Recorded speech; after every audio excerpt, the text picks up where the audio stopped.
Ukipima uimara wa nyumba, subiri dhoruba. Leo dunia imejaa walinzi, lakini cha ajabu ni kwamba walinzi wenyewe wanatafuta walinzi. Walinzi wenyewe wanatafuta walinzi.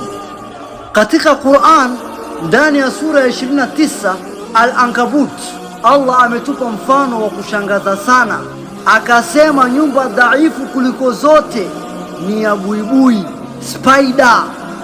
Sasa swali ni hili: je, dunia imejenga nyumba zake kwa mawe au kwa nyaya za buibui, spider? Kila jambo lina mwanzo na mwanzo wake una funzo. Kabla ya sura Al-Ankabut kuna sura inaitwa Al-Qasas. Hii ni sura ya Nabii Musa alayhi salam, kijana aliyefukuzwa nyumbani, aliyekimbia dhulma, aliyeishi kama mhamiaji, lakini ndani ya maumivu yake alikuwa na kitu kimoja: kumtegemea Allah. Ndipo Qur'an inatuletea sura inayofuata Al-Ankabut, na aya yake ya mwanzo ni kama radi inayopiga moyo. Je, watu wanadhani wataachwa waseme tumeamini bila kujaribiwa?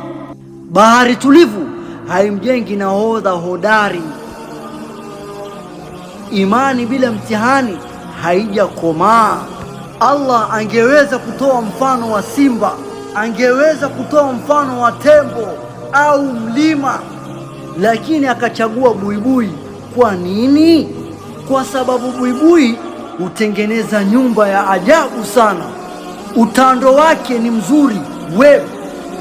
Ile web yaitwa utando wa Kiswahili, ni mzuri, unaonekana kama sanaa, unang'aa juani, lakini upepo mdogo tu unaondoka, mvua kidogo unaanguka.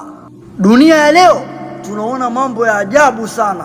Mataifa yana silaha kubwa, majeshi makubwa, mikataba ya ulinzi, lakini bado kuna hofu.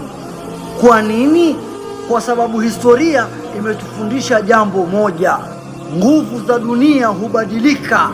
Ukitegemea fimbo ya mwenzako, ikivunjika utaanguka.